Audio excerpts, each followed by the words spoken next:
Hello students, welcome to the YouTube channel of civils notes. Students, इस video में हम NCERT class 7th political science की book को शुरू करेंगे। इस पर्टिकुलर वीडियो में हम यूनिट नंबर 1 जिसका नाम है इक्वालिटी इन इंडियन डेमोक्रेसी और उसके अंदर चैप्टर नंबर 1 ऑन इक्वालिटी को डिस्कस करेंगे। इस वीडियो में हम चैप्टर नंबर 1 की समरी को पढ़ेंगे और उसमें से इम्पॉर्टेंट पॉइंट्स डिस्कस कर लेंगे। अगर आपने हमारे चैनल को अभी तक सब्सक्राइब नहीं किया है तो सब्सक्राइब कर लें और बेल नोटिफिकेशन पे क्लिक कर दें ताकि आपको लेटेस्ट अपडेट्स मिलती रहें। तो चलिए बिना कुछ देरी किए हुए चैप्टर नंबर 1 को पढ़ना शुरू करते हैं। Chapter 1 on equality. स्टूडेंट्स, जैसे आपको पता है कि इंडिया एक डेमोक्रेसी है। डेमोक्रेसी का मीनिंग होता है कि यहाँ की जो गवर्नमेंट होती है उसे जो कंट्री के अपने पीपल यानी अपने लोग होते हैं वही चुनते हैं, वही इलेक्ट करते हैं और वो जो इलेक्टेड गवर्नमेंट होती है वो उन लोगों के लिए पॉलिसीज़ बनाती है, हमारे लिए पॉलिसीज़ बनाती है। तो इस वीडियो में हम ऑन इक्वालिटी के बारे में पढ़ेंगे। इक्वालिटी यानी समानता। समानता का मीनिंग होता है कि हर person irrespective of their caste, creed और चाहे वो कुछ भी फूड खाते हों, चाहे वो कुछ भी कपड़े पहनते हों, इन सब के बारे में डिस्क्रिमिनेशन ना हो, उन्हें हर मामले में इक्वल अपॉर्चुनिटीज़ मिले, इसके बारे में हम पढ़ेंगे। इस चैप्टर में डिफरेंट एग्जाम्पल्स के थ्रू हमें इक्वालिटी की इम्पॉर्टेंस को समझाया गया है। फर्स्ट एग्जाम्पल में हमें बताया गया है कि एक लेडी है जिसका नाम है कांता और उसकी जो फ्रेंड है सुजाता, वो अपने वोट देने के लिए जा रहे हैं, वोट की लाइन में खड़े हैं। तो वो देखते हैं कि जो एक रईस आदमी है वो भी उन्हीं के साथ लाइन में खड़ा है। तो इससे हमें ये पता लगता है कि इक्वालिटी वोट्स के मामले में सबके लिए इक्वल है, चाहे वो कितना ही अमीर आदमी हो या कितना ही गरीब आदमी हो, उसे उसी लाइन में खड़े होकर वोट देना पड़ता है। लेकिन आगे हम चैप्टर में पढ़ेंगे कि ये इक्वालिटी कैसे टाइम के साथ साथ कम होती जाती है या ये इक्वालिटी कैसे इनइक्वालिटी में कन्वर्ट हो जाती है जब कांता को आगे अपने डेली काम में जाना पड़ता है या उसे अपने डेली रूटीन को देखना पड़ता है। जैसे इसमें बताया गया है कि पहले तो इक्वल राइट टू वोट है, यानी अगर कोई भी एडल्ट आदमी जो 18 साल से बड़ा है उसे वोट देने का कॉन्स्टिट्यूशन में अधिकार मिला हुआ है, उसे यूनिवर्सल एडल्ट फ्रेंचाइजी कहते हैं। यूनिवर्सल एडल्ट फ्रेंचाइजी का मतलब होता है कोई भी पर्सन जो 18 साल से बड़ा है उसे ये राइट होता है कि वो अपने किसी भी मनपसंद के कैंडिडेट को वोट दे सकता है और उसे इलेक्ट कर सकता है। जैसे दिन आगे बढ़ता है, कांता की सर्टेनिटी कम होती जाती है कि क्या सच में इक्वालिटी एग्जिस्ट करती है और इक्वालिटी का असली मतलब होता क्या है। तो इसमें जब उसकी बेटी बीमार होती है तो उसे छुट्टी नहीं मिलती है काम से और उसे उधार पैसे लेने पड़ते हैं अपने एम्प्लॉयर से, वही एम्प्लॉयर जो उसके साथ लाइन में खड़ा था जब वो वोट देने गई थी। और जब वो लाइन ख़त्म होती है तो उसे गवर्नमेंट हॉस्पिटल में की लाइन में खड़ा होना पड़ता है और दवाइयाँ लेनी पड़ती हैं, जबकि अगर उसकी जगह उसका एम्प्लॉयर जो उसी के साथ वोट देने के लाइन में खड़ा था वो प्राइवेट हॉस्पिटल में जाके आसानी से पैसे दे के अपना इलाज करवा सकता था, अपने बच्चों का इलाज करवा सकता है। लेकिन जो लोग गरीब होते हैं उनके लिए इस चीज़ में इक्वालिटी नहीं है, यहाँ पे उनके साथ इनइक्वालिटी होती है और ये इनइक्वालिटी बेसिकली इकोनॉमिक फॉर्म में होती है, यानी उनके पास पैसे की बहुत ज़्यादा कमी होती है।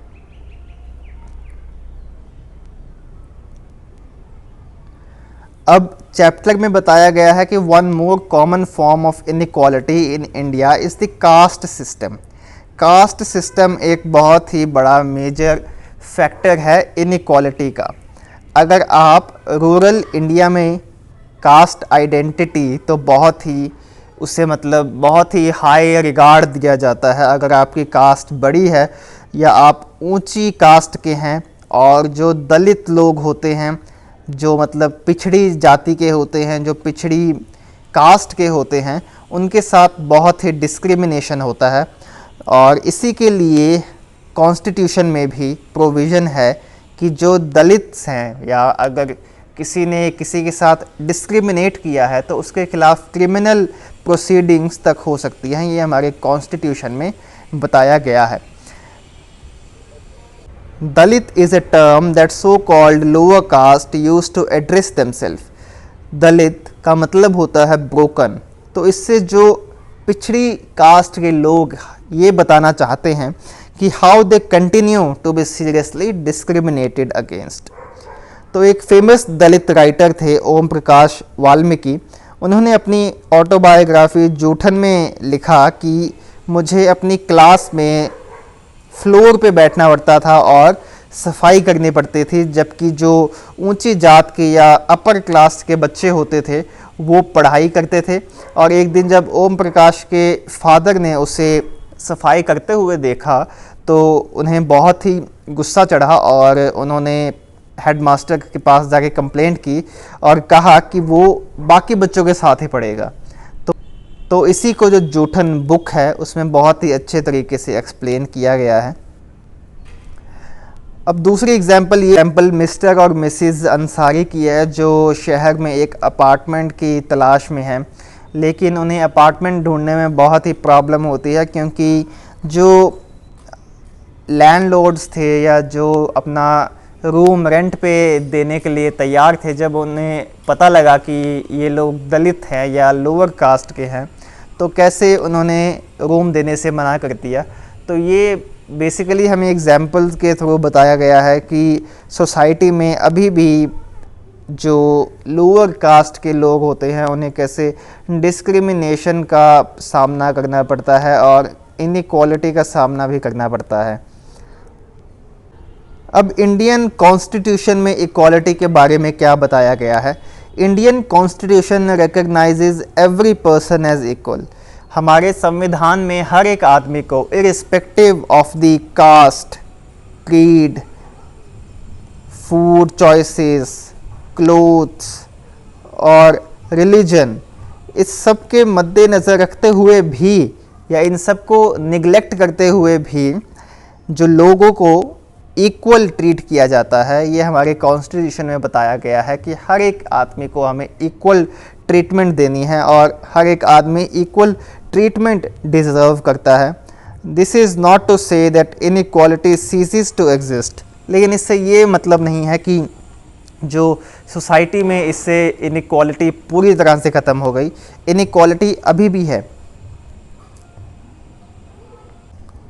अब कॉन्स्टिट्यूशन की कुछ प्रोविजंस हैं जिसके अकॉर्डिंग हर एक आदमी लॉ के सामने इक्वल है। अगर वो आदमी चाहे प्रेसिडेंट ही क्यों ना हो हमारे देश का, या प्रधानमंत्री क्यों ना हो, या कांता जो एक डोमेस्टिक वर्कर है, उन सबको सेम रूल्स फॉलो करने पड़ेंगे, सेम रेगुलेशंस फॉलो करनी पड़ेंगी। लेकिन अगर प्रैक्टिकल लेवल पे देखा जाए तो ये सब बातें बहुत ही किताबी लगती हैं और ये रियल लेवल पे ये सब चीज़ें फॉलो इतनी एफिशिएंटली नहीं की जाती। हमें पता ही है कि जो रिच पीपल होते हैं और जो पुअर पीपल होते हैं उनके साथ कैसा दुर्व्यवहार या कैसा उनके साथ डिफ्रेंशिएटेड बिहेवियर किया जाता है, कैसा अलग अलग व्यवहार किया जाता है। अब गवर्नमेंट को भी ये चीज़ पता है, तो इसीलिए कॉन्स्टिट्यूशन में इक्वालिटी के साथ साथ बहुत सारे लॉज और गवर्नमेंट प्रोग्राम्स जो हैं इम्प्लीमेंट किए गए हैं। सेवरल लॉज हैं जो ईच पर्सन के राइट को प्रोटेक्ट करते हैं, उसके इक्वल होने के राइट को प्रोटेक्ट करते हैं। अब एक जो मेजर स्टेप लिया गया था वो है मिड डे मील स्कीम। अब पहले गवर्नमेंट को लगा कि जो बच्चे होते थे वो सुबह तो स्कूल आते थे, जो गवर्नमेंट स्कूल के बच्चे होते थे, लेकिन शाम होते होते तक या दोपहर होते होते तक वो घर चले जाते थे या पूरी क्लासेस नहीं लगाते थे। तो सबसे पहले तमिलनाडु जो फर्स्ट स्टेट थी, जो साउथ इंडिया में हमारी स्टेट है तमिलनाडु, उसने 2001 में ये स्कीम लॉन्च की थी कि मिड डे मील बच्चों को प्रोवाइड किया जाए, यानी बच्चों को खाना दिया जाए ताकि बच्चों को घर ना जाना पड़े खाना खाने के लिए या घर से उन्हें खाना लेके ना आना पड़े। तो इससे क्या हुआ कि जो अटेंडेंस थी उस पर बहुत ज़्यादा पॉजिटिव इम्पैक्ट पड़ा और जो गरीब चिल्ड्रन थे वो स्कूलों में आने लगे और पढ़ाई करने लगे, तो इससे काफ़ी बेनिफिट मिला। अब चाहे गवर्नमेंट ने ये प्रोग्राम्स इम्प्लीमेंट किए हों, लेकिन अभी भी बहुत सारी सिचुएशंस ऐसी आती हैं जहाँ पे जो दलित लोग होते हैं या जो अनप्रिविलेज्ड चिल्ड्रन या पीपल होते हैं उन्हें अभी भी इनइक्वालिटी का सामना करना पड़ता है। तो ये जो फ़ोटो है वो B.R. अम्बेडकर की है, जो डिस्क्रिमिनेशन के ख़िलाफ़ एक बहुत ही पावरफुल वॉइस थे और उन्होंने कॉन्स्टिट्यूशन में बहुत सारी प्रोविजंस लेके आए जिससे समाज में जो अनप्रिविलेज्ड लोगों के साथ जो इनइक्वल बिहेवियर किया जाता है उसको कम किया जा सके लॉफुल तरीके से। अब इंडिया के अलावा भी दुनिया की काफ़ी सारी डेमोक्रेसीज है जहाँ पे इक्वालिटी का बहुत मेजर इशू है। यहाँ पे सबसे बड़ी एग्जांपल उभर के आती है United states of America. America में कुछ 100 साल पहले तक जो ब्लैक कम्युनिटी थी, यानी जो नॉन वाइट पीपल थे, नॉन वाइट पीपल, उनके खिलाफ़ बहुत ज़्यादा डिस्क्रिमिनेशन किया जाता था। अब डिस्क्रिमिनेशन इन द सेंस इस तरह किया जाता था कि जैसे अगर बस चल रही है तो बस में अगर कोई वाइट पर्सन आ गया है जिसकी स्किन का कलर वाइट है, तो जो नॉन वाइट पर्सन होता था उसे अपनी सीट उसे ऑफ़र करनी पड़ती थी। लेकिन ईडी, जिसका नाम रोज़ा पार्क्स था, उसने ये करने से मना किया और जिसने अमेरिका की पूरी हिस्ट्री को बदल के रख दिया। और अमेरिका में सिविल राइट्स मूवमेंट स्टार्ट हुई और जो सिविल राइट्स एक्ट था 1964 का, उसने ये प्रोहिबिट कर दिया कि पर्सन किसी भी इंसान की रेस के बेसिस पे या रिलीजन या नेशनल ओरिजिन के बेसिस पे डिस्क्रिमिनेशन ना हो।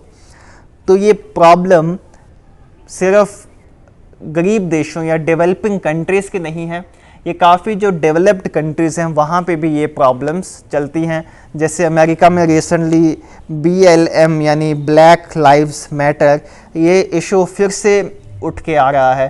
तो इस इशू में यही है कि जो ब्लैक लोग हैं या जो नॉन वाइट पीपल हैं उनके खिलाफ़ जो डिस्क्रिमिनेशन हो रहा है अभी तक, चाहे वहाँ पे सिविल राइट्स एक्ट आ गया है लेकिन इसके बावजूद भी वहाँ पे डिस्क्रिमिनेशन होता है, तो इसके बावजूद भी वहाँ पे डिस्क्रिमिनेशन होता है तो उसे पूरी तरह से ख़त्म किया जाए।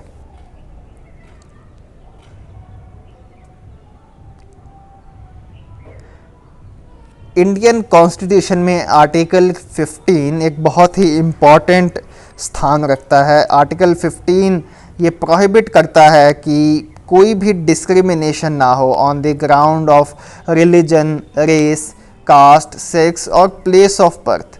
तो ये बहुत ही इम्पॉर्टेंट प्रोविज़न है जो हमारे कॉन्स्टिट्यूशन में दिया गया है। तो इसी के साथ ये चैप्टर यहीं पे ख़त्म होता है। अगर आपको ये वीडियो पसंद आई हो तो इसे लाइक करें, शेयर करें और सब्सक्राइब करें हमारा channel civils notes. Thank you.